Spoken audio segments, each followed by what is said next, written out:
اهلا بيكم في حلقه جديده من بودكاست. جامد.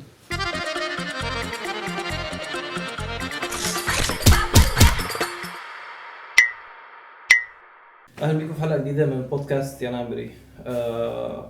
معانا صديقي من الجامعه، حسن ايمن. عايزك تعرف نفسك، انت مش عارفك، وابتدي بداية عندك كام سنه؟ انا عندي 26 هتم 27. مش عارف ليه حاسس ان انا تلاتيناتي قوي، مش 26 خالص. انا مجرد شخص عادي جدا لسه بيحاول يعرف هو عايز ايه في حياته، بس حاليا شغال فيديوجرافر ويو اي اكس ديزاينر وجرافيك ديزاينر، كل حاجه في المجال يعني. احنا بنحاول نعمل الحلقه دي بقالنا شهور يا تقريباً. لهوي. مش راضيه تظبط خالص، وظبطت اللي هو راند مش متمنينها حتى. راندم ومتاخر عليك ساعه الا ربع يعني فاللي هو بس الحمد لله ظبطت. انا عايز اعملها عايز اعمل حلقه معاك بقالي كتير. بقالنا قد ايه؟ مثلا بقالنا 7 شهور مثلا.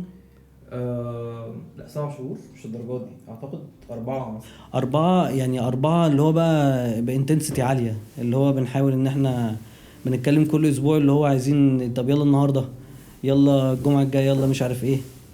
اللي هو كده بالظبط. اه احنا اوكي. اصحاب من اولى جامعه، which is ده من 2019 5 سنين. 2019 داخلين في الستة. اوف، كتير قوي. الوقت عدى بسرعه. كورونا عملت فويد رهيبة برضو. صراحه احلى حاجه حصلت في الجامعه كورونا بالنسبه لي. وانا بس انا ما كنتش باجي الجامعة خالص، انت عارف، عشان كده كورونا ما كانتش فارقة قوي بس مش بالنسبة لي. عشان مش باجي، عشان اللي هو اني فكره ان انام في الليكشر، او ان انا اخد امتحانات اونلاين. انت قصدك عشان الزوم والحاجات دي. وهي كانت حاجة. فعلا تحس انت ما كنتش بتدرس اصلا. صراحة فعلا. يعني السنة الثانية دي انا فاكر مايكرو ايكونومكس، لو ما كانتش كورونا كنت سقطت. انا نجحت انا فاكر عشان مايكرو ايكونومكس دي بجد. الموضوع بتاعها كان صعب قوي وانا ما كنتش فاهم حاجه. انا عارف الحاجة الوحيدة اللي طلعت بيها ان في حاجة اسمها مونوبولي، وفي حاجة ايوه. سبلاي اند ديماند. بس كده بس ده كده. اللي انا اي فاهمه. حاجه تسمع اتكتبت في الامتحان مونوبولي وسبلاي اند ديماند خلاص كده. وكنت حاسس كده انت عبقري عامة، خلي نجحت. بالك اللي هو ايوه. مونوبولي، اللي هو لما اتكلم كده. انت حاسس ان انت شركة مش فاهم عارف ايه يا بقى، عم. فاهم اللي هو انت كده بيل قارح يعني. جيتس.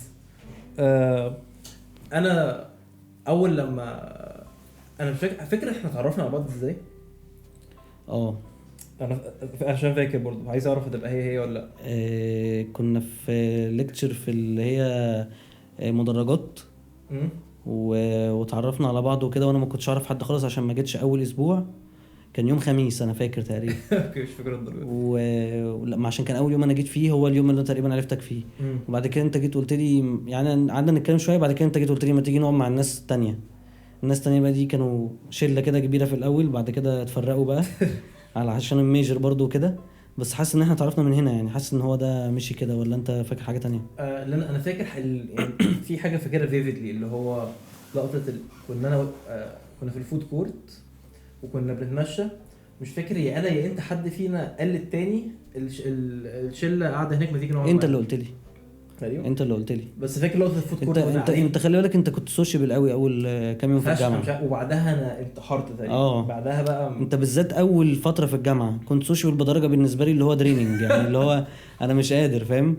بس عشان برضو كنت محاول جامعه، فانا كنت جاي درين ده اصلا، بس اللي هو انت بقى متعب بقى نقعد مع الناس دي مش عارف ايه، واللي هو انت ما خدتنيش اقعد مثلا مع شخص او اتنين.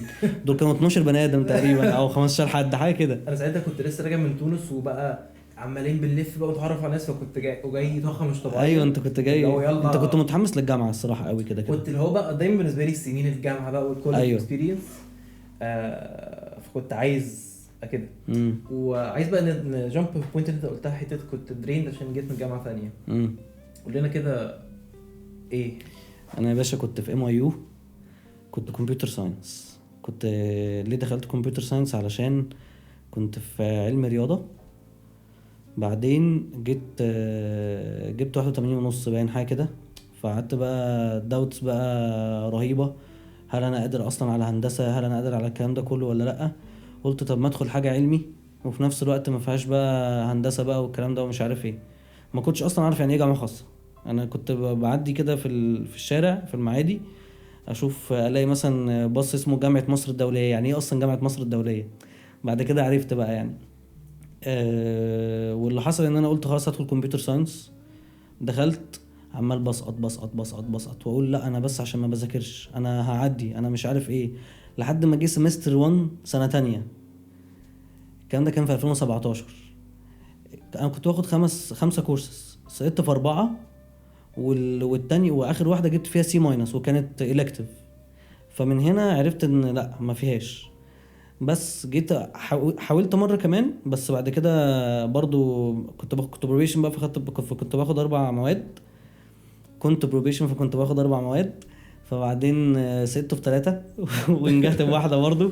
فرحت قلت لا بقى، في ظرف يوم وليله رحت جامعه النيل NU.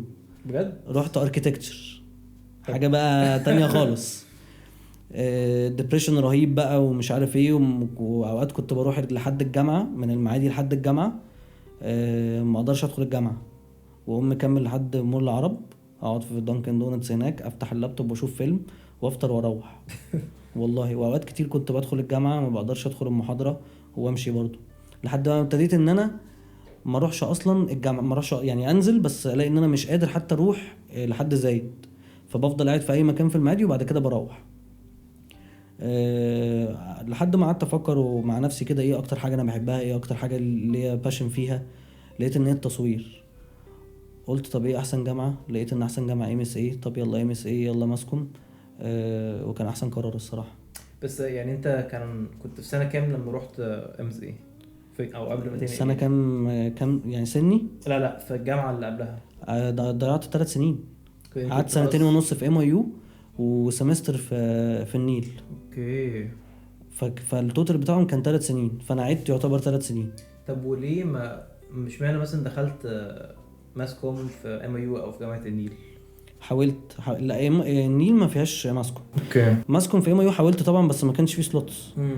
عشان دايما بتبقى فول يعني. وحاولت وسايط وبتاع وما عرفتش، بس فهي كده كده it was meant to be يعني. طب هل حد كان مثلا بيقول لك يا ابني ما خلاص سنه هتتخرج، انت كده بتضيع عمرك، هتعمل ايه؟ هتتاخر عن الباقي؟ اولهم اهلي. طب جاوبت مع ده ازاي؟ حسيت ان انا كده كده اصلا ردي او تفكيري الانستنت ساعتها ان انا لو فضلت مكمل في كده، طب ما انا بقالي 3 سنين في الموضوع ومش ماشي، وانا كده هفضل في لوب لحد ما مش هقدر اكمل. الله اعلم ايه اللي هيحصل. ما انا لما مشيت من هنا رحت هنا، حتى اركتكتشر اللي هو حاجه تانية خالص، برضو مش قادر. مش حتتي، مش عارف اعمل حاجه. مع ان انا عارف كده كده انا مش بتاع مذاكره، بس انا شاطر جدا يعني، تفكير وحفركه. انا شخص بتاع حفركه. لا كان ردي ان انا مش هعرف ابقى حاجه في ده. وفي الاخر بقيت UI UX ديزاينر برضه، ريليتد شويه، بس يعني مش ريليتد بالمعنى الحرفي يعني، مش بكتب كود. طب تفتكر لو انت ترجع للزمن 5 سنين ورا، ماشي، هتدو اي حاجه ديفرنتلي؟ هتقول لنفسك حاجه؟ لو عايز تقول لنفسك حاجه زمان 5 سنين كنت هدخل PR، ما كنتش هدخل برودكاستنج. اشمعنى؟ عشان انا ما استفدتش اي حاجه ببرودكاستنج كتصوير يعني.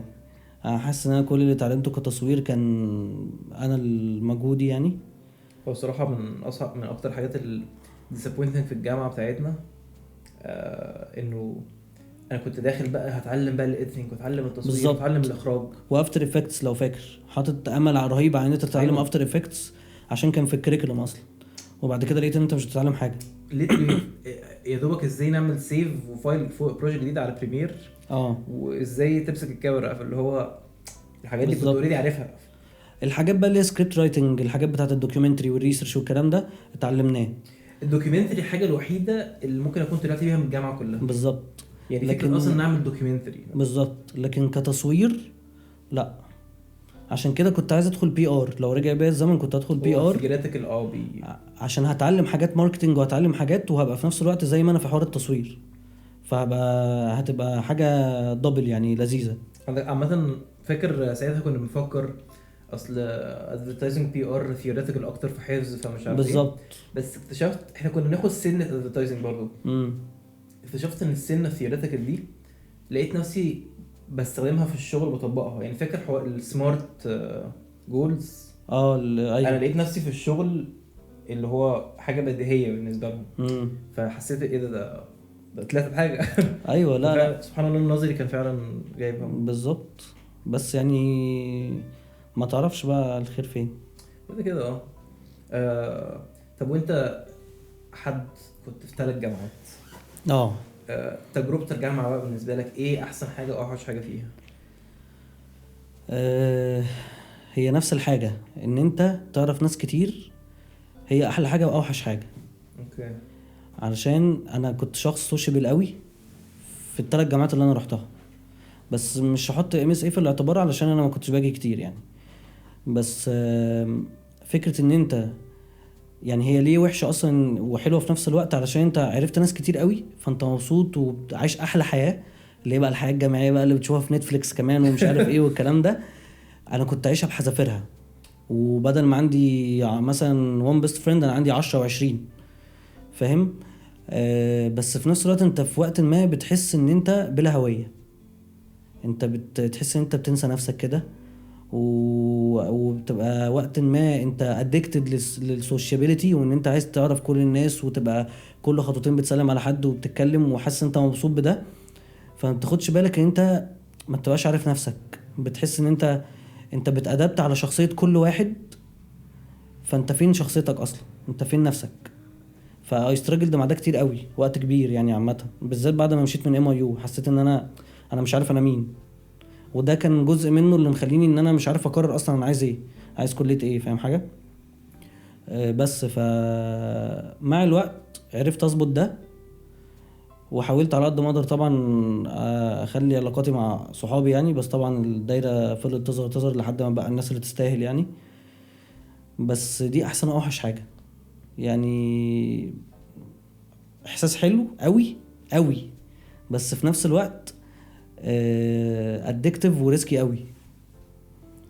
بس تصدق انا even though انا بريليت جدا لكلامك، بس عمري ما اتجمعت، عمري ما خدت، ما لو بصيت له كده و I realized، عمري ما سمعت من حد كمان فكرة ان انت من كتر ما انت يعني الجانب المظلم ممكن نقول من being extroverted وان انت social، ان انت بتقضي وقتك كله مع الناس بس مش بتقضي وقت اصلا مع نفسك. فانت بالظبط وكمان عندك كذا جروب، فكل جروب ليها شخصية معينة مثلا، بالظبط بس وانت لوحدك بقى انهي فيهم الشخصية الحقيقية؟ ايوه بالظبط. انا عامه بحس ان انا يعني هو في انتروفيرت واكستروفيرت وفي امبيفيرت. انت امبيفرت؟ انا بحس انا كده فاهمك جدا. أوي.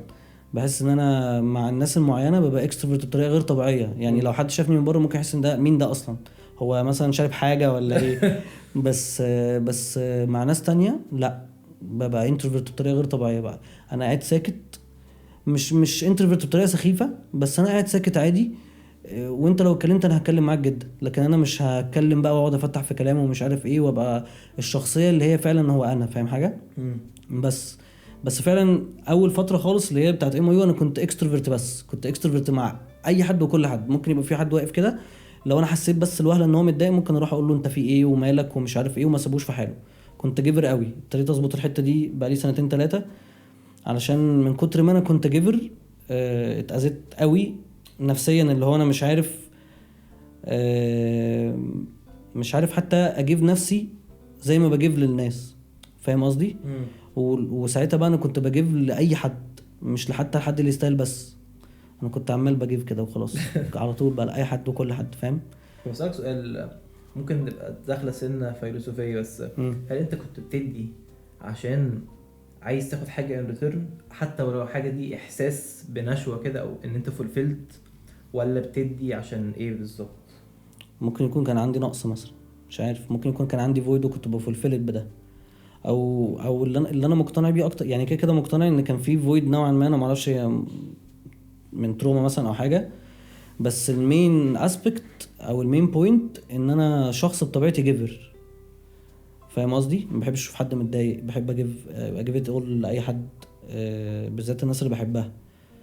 فده حلو، بس في نفس الوقت لازم اقعد افكر نفسي دايما ان لو انا بجيب والشخص ده مش مقدر ده او مش بيتعامل معايا صح، ده مش عشان فيا انا حاجه غلط، لا ده عشان هو اللي مش شايف انا بعمل معاه ايه. فهو لما يجي بقى يشوف اللي بره هيعرف قد ايه انا كنت بعمل مجهود معاه او بجيب ايه وقد ايه والفاليو بتاعته، وهيقدر ده، بس هيكون توليت. خصوصا ان انا دلوقتي بقيت مش بجيب اي ايفورت لاي حد وخلاص. الشخص اللي يستاهل، وابقى عارف ساعتها ان انا لو بدي الشخص ده انا شايف ان هو يستاهل، فانا هجيب ماي اول للشخص ده، حتى لو هو انا مش مستني حاجه كده كده، بس حتى لو هو مقدرش ده مش مهم، انا كنت حاسب ان الشخص ده يستاهل فانا عملت ده عشان كده. بعد كده بقى حصل ان هو ما بقاش مقدر او انا مش ندمان، انا كنت بعمل ده فور ريزن انا شايفه ومقتنع بيه بس. ايوه 100% متفق عامه ان انت كده كده مسيرنا نقابل ناس مش كويسه، ناس مش هتقدرنا، ناس مش هتابريشيت الافورت اللي بنحطه. بس بحس دايما لو بطلنا نحط افورت او بطلنا نطلع الطاقه الايجابيه اللي جوانا وهما بيكسبوا، عشان ده حاجه فينا، ده حاجه جزء مننا واحنا بنعملها عشاننا، عشان ربنا، عشان that's who we are، مش عشان الشخص. عشان جزء منه عشان الشخص، بس موسي عشان احنا من النوع ده بالظبط. النوع اللي لو مثلا لقى حد عنده مشكله يساعده عشان عايز يساعده، عشان هو متعود كده، متربي على كده. فحاسس ان دايما حتى لو ناس اذتنا، حتى ولو ناس استغلت ده، ممكن نبعدهم عننا، بس السن نكمل ده، عشان بحس ان ممكن هما اللي بيكسبوا كده، ممكن بالظبط بيخلونا شبههم اكتر. ايوه بالظبط. انا كذا حد كان قبل كده بيقعد يقول لي طب انت كنت شخص جيفر دايما واتأذيت من كذا حد، ليه تفضل مكمل في ده؟ طب ما تقفل على نفسك بقى. بس انا بحس ان لا، يعني انا هو ده انا. طب ليه ما احسبهاش ان انا ربنا مخليني كده في الدنيا، ان انا شخص بيساعد الناس يبقوا احسن، مثلا سواء احسن نفسيا او ساعدت الشخص في موقف او طب ما هو بالنسبة لحياة التاني ربنا حط له حسن في طريقه علشان يساعده بس. فانا شايف كده كده ان هي ليها ريزن. ايه هو الريزن ده؟ لو انا مش شايفه مش مشكلة، المهم ان انا ابقى متأكد ان انا دي شخصيتي وانا مش متضايق من ده. فاهم حاجة؟ فحتى لو انا اتأذيت عشان الشخص ده مش كويس، مش عشان انا اللي بعمل حاجة غلط بس. فحاسس ان لا، انا هفضل انا كده كده بكمل في اللي انا بعمله، بس انا بقيت سيلكتيف قوي. يعني ما بقيتش زي الاول خالص في حوار ان انا اجيب تقول او ابقى جيفر بقى مع اي حد وخلاص. بقيت سيلكتيف جدا. بس من كتر ما انا سيلكتيف الشخص بقى ده بينول حرفيا يعني بديله كل اللي عندي بس. عايز نرجع سنة مش نرجع، انت خلاص almost 27 بقى لك 3 سنين 3 سنين وتبقاش عضو في العشرات تاني. looking back، طب على 27 سنة دول almost 27، ايه احسن قرار خدته غير حياتك في العشرينات؟ في العشرينات يعني احسن قرار خدته في ال7 سنين اللي فاتوا انت so glad اللي انت خدته. انا ممكن ارد بطريقة تانية. اكيد مش ندمان على اي قرار خدته حتى لو كان غلط، علشان اتشيبد انا مين دلوقتي. فليت سي ان انا مثلا انا شايف ان البهدله اللي انا عملتها في نفسي في الجامعه دي اتشيبد مي جدا. يعني انا مثلا من الجامعه انا بقيت عارف جدا من حوارات الجامعه، بقيت عارف جدا اتعامل مع دايفرسيتي رهيبه من الناس. بقيت ادابتيف جدا، اقدر اتعامل في اي حاجه او اي سيتويشن مش مريحه بالنسبه لي بعرف امشي فيها. اي حاجه تقريبا حصلت او اي قرار خدته انا عارف وقايل لنفسي انا غلطان في كذا وكذا وكذا، بس مش ندمان تماما. فاهم قصدي؟ عشان كده كده اتعلمت حاجه وكده كده نفعتني في حاجه تانية بس. فما اقدرش اقول لك الصراحه ايه اكتر حاجه انا عملتها، بس اقدر اقول لك ان انا مش ندمان على اي حاجه عديت بيها في ال7 سنين دول خالص. طب بلاش هسألك سؤال تاني. انت عايز تزنقني وخلاص. ايه طب انا عايز يعني مش شرط تبقى اسالك سؤالين واختار انت واحد منهم وتفر اللي فات. ماشي. ايه احسن حاجه في حياتك دلوقتي، او ايه اكبر تشالنج واصعب حاجه في حياتك؟ اوكي. ولو في الاثنين عادي برضه. هرد على التاني الاول وبعد كده ممكن نرجع للاولاني. التاني ان انا اكبر تشالنج حاليا ان انا بحاول اوصل لصورة مش لازم تبقى كاملة، بس بحاول اوصل لصورة شبه كاملة انا دماغي ماشية ازاي وعايز اعمل ايه مش بروفيشنال وايز. انا كحسن ان سايكولوجيكال واي، يعني انا بحس ان انا في حاجات كتير سبريسد جوايا كفيلينجز يعني، وكحاجات مش عارف انا بقى ما عملتش كلوجر ليها ولا لا ولا ايه بالظبط. فانا في وسط كل الشغل اللي انا فيه حاليا انا في عالم موازي بحاول اظبط ده، يعني عايش في حياة تانية بحاول اظبط الايموشنز بتاعتي ويبقى عندي ايموشنال ريجوليشن وابقى عارف انا عايز ايه وعارف انا فين في حياتي كايموشنال ستيت، علشان انا في شخبطه كتير في دماغي، فاهم حاجه؟ فالشخبطه دي انا مش عارف اخليها كلير او ترانسبيرنت كده، فبحاول بقى موجود في ده. والجزء التاني طبعا بقى ان انا بشتغل كذا شغلانه، فدي بقى تشالنج رهيبه ان انا اعرف اوفق ما بينهم، يعني فول تايم واتنين بار تايم وواحده بروجكت بيست. فالموضوع مميت يعني. طب عايز نديج انتو اكتر الشخبطه. لو خدت من حسن باي ذا واي، انا حاسس ان احنا لحد دلوقتي احنا الاثنين اسمه حسن. ايه في الجامعه ده كان موضوع رهيب هو دايما حد ينادي حسن، احنا الاثنين نبص عشان انت اسمك آل حسن بس بينادوك حسن على طول، مفيش حد بيناديني حسن الا اصحاب الجامعه ده عشان يفرقوا، عشان يعرفوا يفرقوا اللي هم الشله كانت بتاعتنا. بس فعلا انت اصلا تقريبا اول حد عديت بيه في حياتي الجامعيه اللي اسمه حسن غيري. سيم دي حقيقه. فدي كانت بالنسبه لي حاجه اصلا صدمه غير طبيعيه. يعني حاجه عبيطه بس حاجه كانت لذيذه بالنسبه لي. فكنت اقول لك ومن المعادي احنا الاثنين. سبحان الله. ومن المعادي احنا الاثنين برضه. بحس عارف في كذا حاجه في حاصل في الجامعه بالذات اللي لقب صداقتنا، بحسها اللي هو قدر، فاهم؟ اللي هو سبحان الله اللي هو اللي خلانا نتقابل اليوم ده ونبقى اصحاب ونتكلم ونتعرف في الشله دي ونبقى احنا الاتنين من المعادي ونبقى مش عارف ايوه ايه. مع ان احنا عامه يعني بعد اول سنه دي لما عرفنا بعض احنا ما كناش قريبين ودريفتد قوي وستيل علاقتنا كويسه. بس انا فاكر ايفن ذو بالظبط علاقتنا كانت كويسه لدرجه انه عدى مثلا فتره ومش بنتكلم، مش ممكن نشوف بعض صدفه اصلا بالظبط. وبعدها انهم طالعين اسكندريه بس. يعني انا فاكر زيتش دوج. فاكر فجاه كده اوت اوف نوير رحنا مسافرين اسكندريه واحنا اصلا يعني، واللي هو انا مع نفسي عارف ان انا لو يعني حتى لو عندي حاجه او قلت لا عشان مكسل هي ممكن ما تحصلش تاني. وانت نفس الكلام، فاللي هو لا ليه لا، ما احنا اصلا يعني ما بنعملش حاجه كتير قوي مع بعض او ما بننزلش او فليه لا يعني فيلا. وكانت عامه انا اتبسطت جدا في السفريه دي، كانت حاجه حلوه الصراحه. فنرجع للسؤال اللي عايز اساله لك، ديجنج الشخبطه. لو شلنا الشغل بتاع حسن وشلنا الحته الاكستروفيرتد فيه او السوشيال باترفلاي اللي فيه، ايه اللي هيبقى؟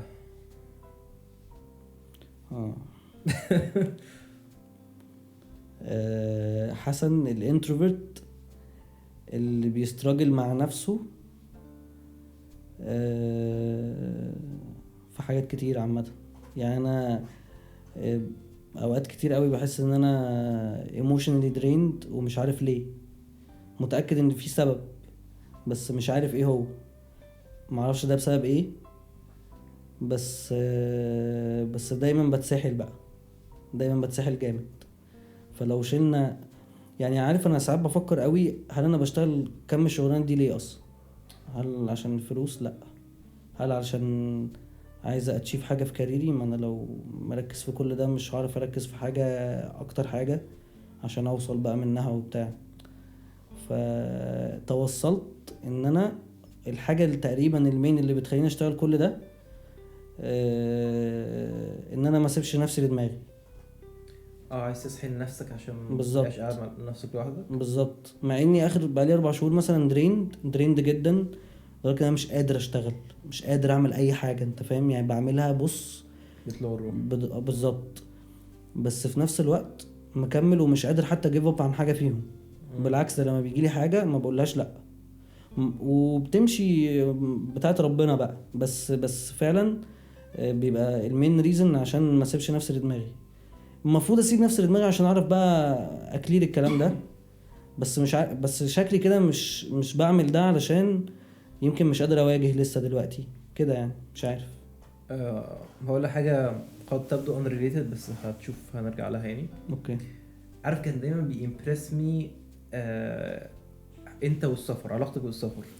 انت اللي هو بيبقى قاعدين في الفود كورت عادي تقول لنا انا بكره رايح دهب 5 ايام آه. وتروح لوحدك. أيوة. بالذات السولو ترافلنج ده الحته عايز اتكلم عليها، واكتر حاجه كان بتمبرسني. فهلينكت بقى بالموضوع بتاع دلوقتي. اوكي. لما كنت بالسولو ترافل بالمناسبة دي بما انك بتقول انا بقول بكرة انا مسافر كمان شوية ده سافر بكره؟ لا مش بكرة، كمان كام يوم، بس هي طلعت فجأة كده برضه. ايه دهب ولا ايه؟ دهب. بس أنا- سولو برضه. انا عايز اروح. شفت تيك توك واحد راح سولو هايكنج في جبل موسى. هموت واروح. انا عملت سولو هايكنج في جبل في سانت كاترين. ايه التجربه عامله ازاي؟ بس ما كانش جبل موسى، يعني هو المتعارف عليه جبل موسى وجبل سانت كاترين والحاجات المعروفة دي. انا بقى رحت عملت عكس ده تماما، انا رحت الأودية. اوكي. الأودية دي انت بتروح اماكن، انت يعني انا مثلا مرة قعدت هايك ساعتين مثلا، وبعد الهايك الساعتين دول انت فجأة السينري بتاعتك ايه يا باشا؟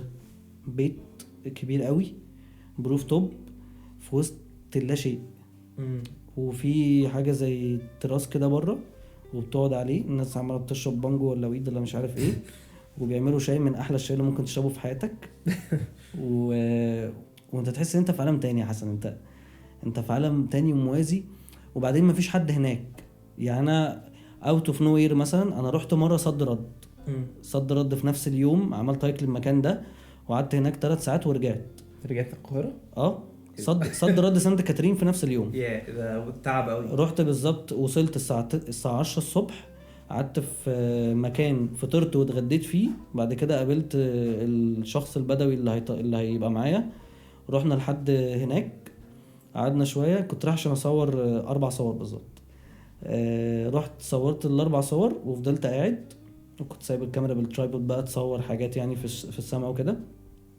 وكان في بالصدفه بنتين اجانب كمان كانوا بيهايكوا وبتاع وقعدوا معايا، وكنا قاعدين كلنا بنسوشيالايز ولا اكني اعرفهم من سنه. وانت مش بتسوشيالايز مثلا على بحر في كافيه في حته، انت بتسوشيالايز في مكان مفيش شبكه مفيش اي حاجه، انت اصلا مش مستني انت تقابل حد وانت مسافر سولو، فبقى ليها برضو طعمها مختلف، فاهم حاجه؟ بس بصراحه من احلى الحاجات اللي عملتها في حياتي السولو ترافلينج. فمش عارف بقى اصلا يعني حتى بره مصر هيبقى عامل ازاي، بس بجد هو وهمي، هو الايفكت بتاعته اصلا نفسيا غير طبيعيه. انا فاكر اول مره سافرت سولو انا رجعت بقرارات مصيريه اقسم بالله بجد. طب زي ايه؟ زي رجعت بقرارات ايه؟ كان في حد كنت قاطع معاه مثلا ورجعت عملت افرت ابن كلب عشان ارجع للشخص ده تاني ونتكلم، وعملت كده. كان في حاجات ما كنتش عامل لها كلوجر بقالها كذا سنة مع ناس مهمة في حياتي وعملت لها او عملت كلوجر ليها. كان في ناس توكسيك في حياتي وانا عمري ما قطعت مع، يعني عمري ما كان عندي حتة ان انت شخص توكسيك انا هقطع معاك عشان استاهل ده وما استاهلش انا اتاذي. رجعت من السفريه رحت قابلت الشخص، يلا نتقابل وعدينا يوم جميل، في اخر القعده انا قاطع معاك. سلام يا ابراهيم. سلام يا باشا مع السلامه. علشان ايه؟ علشان كذا كذا كذا كذا كذا وانت اذيتني، وانا عمري ما عملت كده، انا كنت مبسوط من نفسي بطريقه غير طبيعيه. غير بقى السلام النفسي بقى. انت يعني كنت رايح في الطريق اول مره دي خالص انا متوتر جدا، مع ان المكان ده انا رحته بتاع 17 مره قبل كده، فاللي هو انا بجد بتمشى في المكان، المحلات بتاعت السوفونيرز وكده انا بقعد معاهم من كتر ما انا عارفهم، يعني بنقعد نشرب شاي مع بعض وانا اللي بيع اساسا للناس. بس متوتر، رايح متوتر، مش عارف انا هعمل ايه، واعمل بقى حسابي وحاطط بروجرام بقى ليا انا لما اجي اكل في وقت الغدا انا متفق مع 1 2 3 4 عدد اشخاص، النهارده هكلم كذا ياكل معايا فيديو كول، بكره كذا، بعده كذا، بعده كذا. اول لما رحت وقعدت في الروم وحطيت حاجتي، جيت رحت اتغديت، فتحت فيديو كول لقيت واحده صاحبتي دي اللي كنت بكلمها كانت بره مع صحابها، فحسيت اللي هو ايه اللي انا بعمله في نفسي ده، ما هي قاعده ومبسوطه مع صحابها وبتاع. لا عادي مش مهم.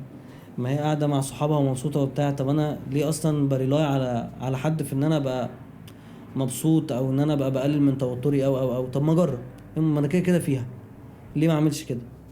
وكانت من احلى دي مثلا من احلى القرارات اللي عملتها ساعتها في حياتي، قرار صغير قوي بس بجد من احلى القرارات، عشان من بعدها انا ما كلمتش مخلوق ال4 ايام ولا ال5 ايام بتوع السفريه. وكنت كل يوم الساعه 2 بالليل اروح اقعد على البحر من غير الموبايل، اقوم الساعه 6 الصبح، ال4 ساعات دول بعمل فيهم ايه؟ بسيب اي حاجه تيجي في دماغي تيجي، ودي بقى يعني بص بفكر فيها بكل العمق وكل الاسبكتس اللي ممكن تتخيلها. فانت في السفر السولو ده انت بجد انت بتبقى مراية قدام نفسك، انت ما بتبقاش شايف اي حاجه تانية، بترفلكت على نفسك كل حاجه، وفعلا هي بجد يوسفل قوي ليك يعني. انا غير ان انا عايز اعمل كده فشخ، بس عايز بقى امسك في حاجه مهمه. نرجع بقى لبوينت الشخبطه. مم. فلما كنت بتسافر انت زي ما انت قلت مم. بتبقى قاعد مع نفسك بس، فانت دماغك هتمسكك. هتمسكك بس بطريقه مختلفه عن ما بتمسكك هنا، معرفش ازاي، ما تسالنيش، بس ما يعني ازاي؟ بس يعني انت انت هنا في الاول وفي الاخر انت في معمعة، فانت مهما كان في شخبطه، انت الشخبطه دي جنب ايه؟ جنب شغل وجنب صحاب وجنب مناسبات وجنب مش عارف ايه واهل وبيت وبتاع والكلام ده كله، وخطيبتك مش عارف ايه بتاع الكلام ده. فهناك انت مع نفسك، فالشخبطه باينه قوي. فانت حتى لو عارف ان انت تبدا ده بقى ان انت تهندلها في مليون الف حاجه هنا تقدر تخليك ما تعرفش تبقى واقف كده 1 تو 1 مع الشخبطه دي عشان تقعد تفكر فيها حتى، او حتى تسال نفسك هي الشخبطه دي من ايه، او ايه الشخبطه دي اصلا. فاهم قصدي؟ فعشان كده بحس ان لا انت يعني انا بالنسبه لي عادي، انت ممكن يبقى بالنسبه لك هتبقى كلير مع نفسك وحاسس نفس الاحساس اللي انا حاسه في السولو ترافلنج ده في مكان هنا مثلا لما تخرج فيه لوحدك، او لما تخرج تاكل مع نفسك مثلا اكله بره. لكن انا ما بتجيش معايا غير بسفر، عشان كده انا مسافر مثلا دلوقتي يعني بس ف اتأفكتد مي جامد يعني. عايز اقول لك يعني اعتقد انت ممكن تكون شجعتني ان انا اخد خطوه، عشان عمال عايز اخدها بقالي كتير، بس عمال بلاقي اكسيوزز اكسل مش عارف ايه. بس بالذات اللي هو سولو تريب في دهب اعمل هايكنج بالذات. هي انت لازم تعملها علشان انت هتفضل كده متوتر، وهتفضل ان داوت ان انت تعمل ده ولا لا، وهتفضل بتطلع مليون الف حاجه.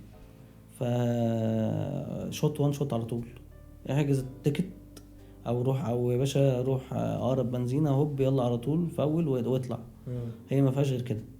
وبعدين هتيجي بعد كده بعدها بشويه هتلاقي انت في نص الطريق انت هتكسل ترجع، فاهم؟ فخلاص يعني اللي هو بقى طز انا هروح، طب انا هروح انام ساعتين شويه وارجع. انا فكرت في كده عامه، قلت وانا ليه اعمل في نفسي كده يا عم؟ طب ما انام ساعتين واروح فاهم؟ انام براحتي واصحى اكل اكله حلوه من اسانور ولا من اي مكان مش موجود في القاهره وارجع.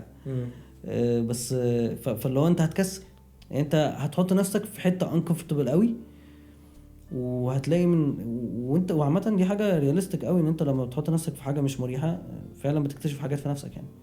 صح، لو بره كومفورت زون بالظبط. فجو فورت جدا، جو فورت جدا انت بجد ترجع بني ادم تاني. انا يعني دي الاكسبيرينس بتاعتي برضو يعني، فما اعرفش، بس انا كده كده ب يعني بسبورت يو قوي في الحوار ده بالذات. كمان لو انت بتحب الهايكنج ما تروحش دهب، لا روح سانت كاترين، ما تروحش دهب. يعني جبل موسى بفكر جبل موسى عشان بيقولوا اسهل شويه من سانت كاترين، فابدا بيه وبعدها اخش على يعني لو هتروح ما تروحش الاول ان انت تطلع جبل موسى، عشان ده اصلا الناس بتعمل كده وبتتقفل. الناس بتقوم طالعه جبل موسى، وجبل موسى حتى لو هو اسهل من جبل سانت كاترين فهو مش سهل برضو كاول اكسبيرينس يعني. فانت ليه ما تروحش ان انت تروح في كامب عادي تقضي دنيتك، تبقى انفولفد قوي وانكلودد جوه الحياه البدويه دي، وبعد كده تروح بقى اوديه وتطلع جبال عند مش عارف ايه. ما تبقاش جبال اللي هو موسى وكاترين بقى والحاجات دي، جبال عاديه او اوديه وكده هتاخد على الدنيا ومش عارف ايه، وبعد كده بقى بطلع موسى وسانت كاترين عادي براحتك. هي انت بتطلعهم فور ذا سيك اوف الاكسبيرينس. لكن فكره ان انت اللي هو تبقى مع نفسك كده بقى وتبقى بترفلكت وتبقى في البابل دي، مش موسى وسانت كاترين. اشمعنى؟ زحمه. لا مش عايز كده دايما زحمه. يعني انت هتروحهم زي ما بقول لك فور اكسبيرينس، انت يبقى اسمك طلعت التيتيود كذا مش عارف ايه، ان انت طلعت شفت السانسيت او السان رايز من فوق، كسرت بارير ان انت تقدر تعمل حاجه زي كده بجسمك والكلام ده كله. عشان الصراحه الحاجات التانية اسهل، لكن الحاجات التانية مور بنفيشل عن ده بكتير. حلو قوي. عايز بقى نرجع نتكلم على العشرينات بتاعتك. على ايه؟ على العشرينات بتاعتك. فاجان انت سوا تمسك في الحوار ده خلاص يعني. رحله. انت عندك كام سنه يعني؟ ما انت عندك 24 باين دلوقتي. لا بس مش عشان كده، عشان البودكاست هو اصلا عن العشرينات، فمنطقي هحلب العشرينات. صح. عامه انا اصلا هو انا عندي 24 سنه، عارف اوقات بحس انه في حاجات عايز اعملها، بس اوقات بحس انه عشت لايف تايمز كتيره قوي في الكام سنه اللي فاتوا كمان، مش ان جنرال، ومريت بحاجات صعبه وحاجات فشختني، مش سنة مستسلم للي جاي يعني. مش خلاص، عارف زمان بالذات في اولى جامعه وكده كنت بحزق ان كل حاجه تبقى حلوه. خروجه مثلا لازم ابلانها بالملي، وابص قد كده، وبعدها هنروح من هنا نعمل هنا. بحب ابلان كل حاجه، ابلان الانبساط، ابلان النجاحات، ابلان مش عارف ايه. بس دلوقتي بقيت مستسلم تماما، واللي هو زي ما تيجي بعمل اللي عليا، بحاول اشوف ايه الحاجات الميني وينز كده تبسطني، بس مش اللي هو يمكن كان ده نايفتي او انا صغير، بس مش اللي هو بتعامل بمبدأ ان انا امتلك الحياة. مش بقول ان هي تمتلكني دلوقتي، بس مش اللي هو فاهم اللي عايز اقوله. بس انا عايز اقول لك على حاجه. انا شايف ان الطبيعي ان انت تبقى نورمال، مش مبسوط او متضايق. يعني مش الطبيعي ان انت تفضل مبسوط. انا شايف ان الطبيعي ان انت تبقى نورمال. يعني انت نازل خارج مع صحابك، الدنيا مشيت كويس، ضحكتوا شويه، اتكلمتوا شويه، حلو، فاهم حاجه؟ قعدت في البيت، حلو برضو. يعني انا شايف بعد فتره كبيره اللي هو برضو عمال ببلان ان انا لا، انا لازم اعمل كل حاجه وانا مبسوط.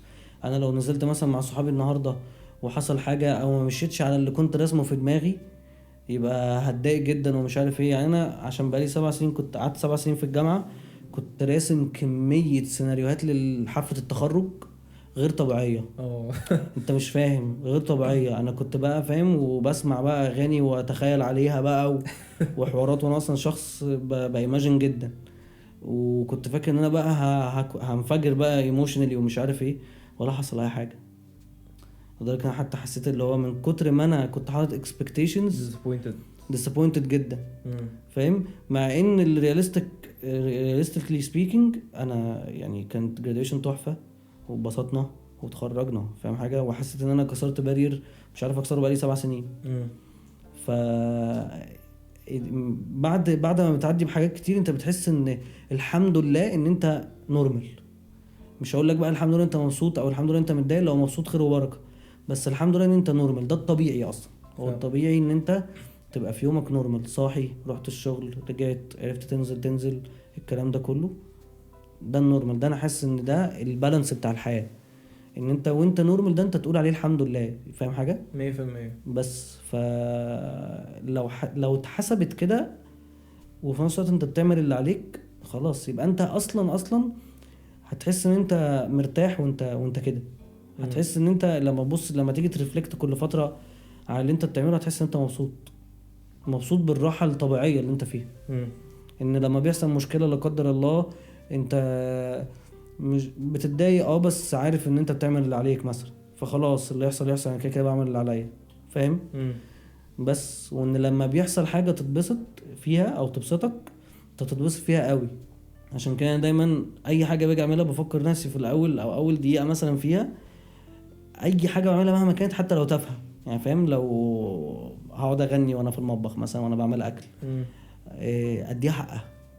اي حاجه بعملها اديها حقها. لو هعمل كوبايه شاي بلبن اديها حقها. لو جاي بشتري شرابات يا عم اديها حقها. لو بعمل اكل اديله حقه. اي حاجه بعملها اديها حقها، ان شاء الله لو كانت صغيره قد كده. حقها اللي هو معنى ايه؟ يا باشا عادي اجيب الليست بتاع الشيف واعمل، وانا اصلا ما بعرفش اعمل اكل مثلا، عادي، ايه المشكله يعني؟ ما انا في الاليمنت بتاعتي وهبسط نفسي. فاهم؟ فاي حاجه بعملها اديها حقها. ليه لا؟ اصل انا لو ما عملتش كده ليه ما اديش الحاجه حقها؟ فاهم حاجه؟ بس فلما تدي كل حاجه حقها مهما كانت ايه، انت هتحس ان انت بتتبسط من اقل حاجه. فاهم قصدي؟ بس فحاسس حاسس ان احنا ممكن نتبسط بسهوله، بس احنا بنعقدها على نفسنا يعني. 100%. عامه احنا اوفر كومبليكيت الحاجات بشكل ايفن عارف. فكر في اصعب حاجه ممكن تحصل للبني ادم، اكتر حاجه تزعلك مثلا، احنا بنسحل نفسنا في الايموشن. عارف في حد قريت او مش قريت، شفت على تيك توك بيقول لك زي الثيرابيست كده بتقول ان مش الحل ان انت ما تحسش بالحاجات بس تبوكست في حجمها الصح. مثلا بالظبط. لسه ايه حد سرق فلوسي واتضايقت جدا ومعيش فلوس خالص، بدل لما اخلي الموضوع يكبر يكبر يكبر ويجيلي حاجه، يحصل لي حاجه، ابوكست في انه اوكي الفاكتس هي حد حصل حاجه انفورشن ما كنتش مكان لها، فلوسي سرقت، دي حاجه خرا، هتضايق وهدي نفسي ازعل، بس هزعل في الاطار ده، مش بالظبط. هخلي الموضوع يوصل لدرجه ان انا خلاص عمري ان هموت بكره، لا في الحجم خلاص يوم وحش. بالظبط. هو بيقول لك ما تخليش، عشان اغلب الحاجات الوحشه اللي بتحصل لنا ممكن لو تركت في اليوم يعني تراكمت هتبقى مثلا 10 دقايق في اليوم. بيقول لك ما تخليش 10 دقايق ترون 24 ساعه كامله. بالظبط. احنا we are our worst enemy. بالظبط جدا. عشان كده يعني بحاول امشي على معرفش ايه بالظبط، بس بحاول احط رولز لنفسي كده، اللي هو انا لو اتضايقت ماشي هدي نفسي، طبعا احنا مش روبوتس يعني، فمش هقول مثلا هدي نفسي يومين وخلاص يعني، لا عادي، بس ابقى مدي نفسي قدر ان انا اتضايق بس ما اكبرش الموضوع وما هولش منه، فاهم؟ علشان ما هو اللي حصل دقيقتي دي مش هتعمل حاجه، مفيش آلة زمن. فاهم قصدي؟ يعني انا فاكر في رمضان اللي فات، مش اللي هو اللي لسه خلصان، اللي قبله، كنت مروح من يوم شغل تعبان جدا جدا، فاهم؟ عارف اللي هو يوم بقى انت مش طايق نفسك بقى ومروح وشغال اوفر تايم ومش قادر ومش عارف ايه، المحفظه بتاعتي ضاعت عشان انا اللي وقعتها، مش عشان حتى اتسرقت مثلا، انا اللي موقعها، وكان فيها بقى كميه حاجات، ديبت كاردز وكريدت كاردز وبطاقه كل حاجه، فاهم؟ فساعتها انا قعدت اضحك في الشارع. انا قعدت كده دقيقتين، اللي هو اتضايقت فشخ، واللي هو طب انا هعمل ايه ومش عارف ايه. بعد الدقيقتين دول كلمت البنك، قفلت الفيز يعني وكده. بعد كده خلاص قعدت بالصدفه كمان كان في واحد يعني بعربيه راكن، فبقول له هو انت شفتش محفظه او حاجه؟ قال ده في حد هنا لسه كان بيسالني تعرف حد اسمه حسن؟ سبحان الله. فقلت له انا حسن ده ومش عارف ايه وبتاع. فقال لي انا معرفش بقى، هو جه سأل لسه ما كملش 5 دقايق. لفيت حوالين المنطقة كلها وانا قاعد بقى عادي برغي في التليفون وبشوف انا لو لقيت حد، وبسأل كل شوية حد في الشارع ومش عارف ايه. وبعد كده ابتديت اصلا ان انا حتى سوشيالايز مع الناس اللي في الشارع يعني، فاهم؟ خلاص يعني اصل هعمل ايه، فاهم؟ موقف وحصل دقيقتين، ايه اللي هيحصل؟ الشخص لو هو شخص هيعرف، لو شخص عاقل هيعرف يتصرف، هيلاقي محفظتي، البطاقة جوه فيها العنوان، هيلاقي اي دي الجامعة، هيلاقي كذا طريقة يقدر يوصل لي بيها او يبعت لي المحفظة بيها. ما عملش ده خلاص ما فيش حاجة تتعمل. بس فده ممكن يبقى سكيل صغير يعني، بس عشان ما نتكلمش في سكيلز اكبر ونكتئب. بس فواي بوذر، فاهم؟ واي بوذر فعلا. مايست بحس ان اللي عندهم مايست دي هم اللي هيسرفايف، وهم اللي عشان الدنيا كده كده هتيجي عليك وهتبقى رخمه وهتفشخك. انت عندك المايست دي اللي هتعرف تتغلب على الدنيا. بس المهم في الاول وفي الاخر ان انت حتى لو عندك المايست دي تبقى عارف تسرفايف مع نفسك، يعني مش في الموقف بس، تبقى عارف تسرفايف وانت قاعد مع نفسك لوحدك وانت قاعد مع دماغك. هل انت عارف تعمل ده؟ بحاول لحد دلوقتي، مش عارف لا بس بحاول. طب جربت ثيرابي؟ جربت انا جابت نتيجه؟ انا الثيرابي ده بالنسبه لي عشق يعني، ده اكتر حاجه اصلا من ساعه ما جربتها، وبقول واي حد بيسالني عليه بقول له انا مقتنع اقتناع تام ان انت مش لازم تبقى حاسس ان انت عندك مشكله عشان تروح. صح. انت فاهم قصدي؟ مش لازم تبقى مجنون خلاص وقتل قدر عشان تروح ولا اي حاجه ولا اي عادي. حاجه، ومش لا يعني، وبرضو ما تبقاش محبكه ان انت ايه ده انت لسه مفركش مثلا فانت عايز تروح، لا هو الموضوع اكبر من كده يعني. انا اللي هو بالنسبه لي لا، انت عادي، انت ممكن تبقى بني ادم مش حاسس ان انت في حاجه اي حصلت معاك، ولا تروما ولا اي حاجه، ولا عندك PTSD من اي حاجه، ولا في اي حاجه، بس انت مجرد مشوارك للثيرابي ده هيعرفك حاجات عن نفسك اكتر، هيخليك لو انت مش بتعرف ترفلكت عن نفسك او تاخد فتره وترفلكت اللي بيحصل معاك، ان انت تعرف تعمل ده، هيخليك تعرف الفاليو بتاعتك اكتر والورث بتاعك اكتر، وتعرف تتعامل مع نفسك اكتر، وتبقى جريتفul ازاي، وتدي لنفسك ورث ازاي لو انت مش عارف تدي لنفسك ورث، فاهم حاجه؟ فلا يعني انا بصراحه الثيرابي ده بريكومنده جدا جدا. ده من احسن الحاجات اللي عملتها في حياتي. حلو قوي. اخر سؤال عشان احنا هنطرد قريب من ماشي. صح، انا نسيت اقول سبونسر الحلقه يا جماعه. اورا سبيس، المكان اللي احنا فيه ده مكان فشيخ جدا، تقدروا تسجلوا فيه بودكاست، تقدروا تيجوا تشتغلوا. انا باجي اشتغل شخصيا، نت سريع، مكان لذيذ، ايفنتات، ميوزك نايتس، موفي نايتس، كل حاجه. 100% ديسكاونت. لو قلت لهم مع فرندس برومو كود يعني اعمل ايه، فاستخدموا ارجوكم البرومو كود. واخر سؤال يا حسن يا ايمن، عارف ان انا اسمي في الشغل في المجال بتاع الشغل والتصوير وكده حسن بدوي.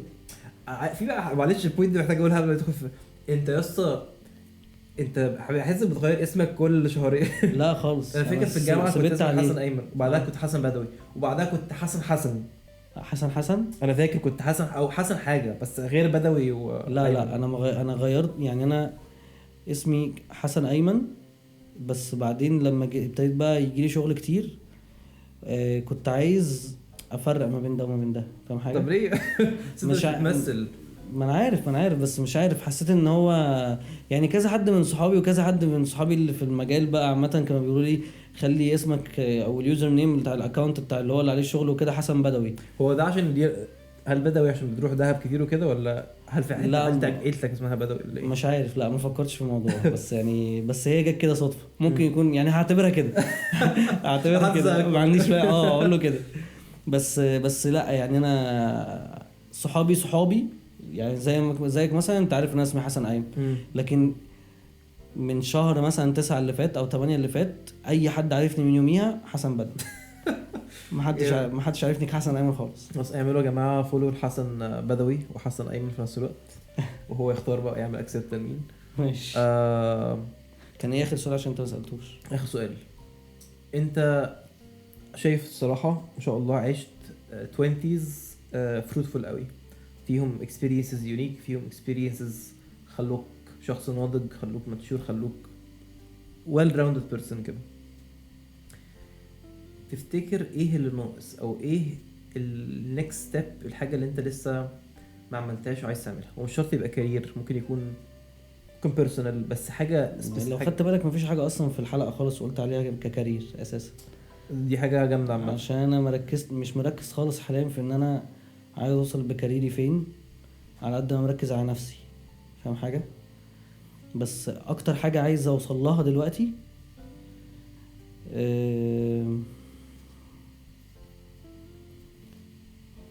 سؤال صعب موت.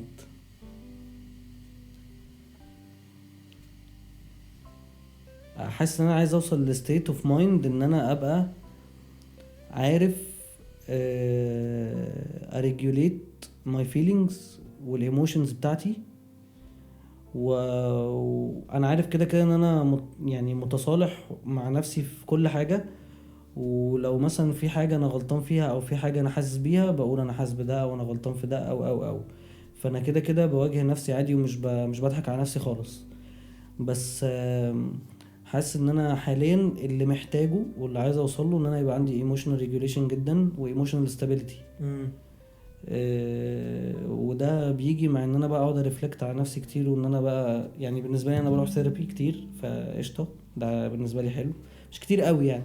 وقفته فتره بس راجع وبقوه. ومبسوط بده جدا، متحمس اصلا يعني. ممكن الناس تستغرب بس انا فعلا لما تجربه هتحس ان انت متحمس بعد كده انت عايز تروح جدا. عامه ببص قوي لما حد يقول لي انه بيروح ثيرابي، ببقى بحس ان سيلف كير بالظبط. تغلبنا على بريجديس بتاع ان الثيرابي عيب او للفرافير او مش عارف ايه. بحس اللي هو ببقى عايز احضن الشخص كده. انا بكره الحوار ده، انا بجد ساعات بعند مع نفسي وبشوف ايه ده المجتمع هيشوف ايه واعمله. فاهم؟ من كتر ما انا يعني ما بعملش حاجه مش حاسسها. مش بعمل حاجه انا مش حاسسها لمجرد ان انا عايز اجربها او عايز اعملها او كده، او يعني الناس بتعملها قصدي. بس فعلا لو حاجه انا حاسس ان هي قد قوي وعايز اعملها، ونظره في بقى نظره مجتمع او نظره ناس او مش عارف ايه طز يعني طالما بتبسطك ومش بتأذي حد، بالظبط طالما in public بالظبط. فواي باذر برضو انا يا باشا في حياتي حد مهتم بحياتي اصلا؟ يعني لو لبست ده ولا ما لبستش ده مثلا هيفرق مع حد في حاجه في حياته؟ لا. فلو مهما عملت ايه، فاهم؟ بس فانا اللي بحاول اسيكه دلوقتي، اللي بحاول اوصل له ان انا ابقى ماشي في حياتي عادي، مش بقى مفيش اي شخبطه بقى، مفيش اي حاجات بقى بتخبط جامد، سواء اوكيجنز او ايفنتس او اي حاجه عامه مش في دماغي بس. وابقى هادي قوي مع نفسي عشان انا مش هادي مع نفسي. وبعد كده بقى ابدا اوصل لفكره ان انا عايز ايه اكتر. انا شخص بشوف ان انا عارف انا عايز ايه جدا، انا كده انا عارف انا عايز ايه جدا في كل حاجه، فاهم؟ وده ما كنتش وصلت له الاول، بعد مجهود كبير عرفت اوصل لده. فانا عارف قوي انا بتكلم في ايه، عارف عمري مثلا ما بتكلم، يعني لو انا بتكلم معاك في كونفرسيشن عاديه كده مثلا في اي حاجه في الحياه، عمري ما هتكلم معاك بيزد اون اسامبشنز. لو بديك نصيحه او حاجه أو بتكلم معاك بيزد اون فاكتس، حتى لو فاكتس قليله هتكلم معاك عليها، مش هتكلم على اسامبشنز خالص. كاسامبشنز هفتح لك دماغك وهتكلم معاك واقول لك الاسامبشنز دي ممكن تعمل كذا وممكن تعمل كذا، وهبقى صريح. انت بقى مش عاجبك الصراحه، خلاص براحتك، فاهم؟ بس عشان انا ليه ما بقاش صريح اصلا، فاهم؟ بس يعني فانا حاسس ان انا طولت، بس اللي هو بس الصراحه انا بعشق كونسبت الصراحه، وان انت تبقى اونست. بحسها فاليو مش طبيعيه، بحسها حتى لو الاونست دي ممكن تضايق، بس مش هتضايق بليفل وحش، فاهم؟ انا في ناس كتير ضايقت مني بسبب الصراحه. بحسها ناس مش متصالحه مع نفسها. بقول له انت اللي سالت، يعني انت اللي طلبت مني ده، انا بحبك، مش هاجي اقول لك كلام من غير ما بقى بشكله، فاهم؟ انت لو غلطان في حاجه انا هاجي اقول لك 1 2 3 4 5. بس برضه عارف الناس بقت اكبر مشكله عندي، الناس بقت بتنورماليز التحوير جامد جدا بقى. الكذب والادعاء والتحوير بقوا حاجه طبيعيه لناس كتيره. بس بص انا بقيت الصراحه اعمل حاجه شايفها قوي، انا بقيت ابص نظره مش يعني امباثي شويه.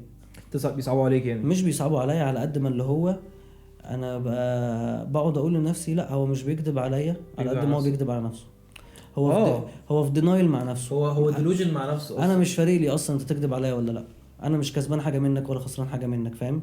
انت لو انا بتكلم معاك في موضوع وانت وبتكلم معاك فيه عشانك هو موضوعك انت لو كذبت عليا هي بتاعتك. انت اللي بتكذب على نفسك. فانا بحس ان اللي بيكذب مثلا عليك هو مش بيكذب عليك عشان عايز يكذب عليك، هو اصلا في مشكله مع نفسه، هو بيستراجل فيها سواء عارفها او لا، فاهم قصدي؟ ممكن بقى يبقى لما بيكذب عليك يبقى بيسيك فاليديشن وبيقول ده انا صح، فاهم قصدي؟ ايوه. او بيحاور او ايا كان. بس فانا دايما بقيت احس ان لا هو كل واحد بيستراجل بس بشكل، يعني كل واحد بيستراجل بس بشكل بره بقى عن الناس اللي هي فعلا مش سويه يعني. بس ممكن لو هلخصها في جملة ان انا بسيك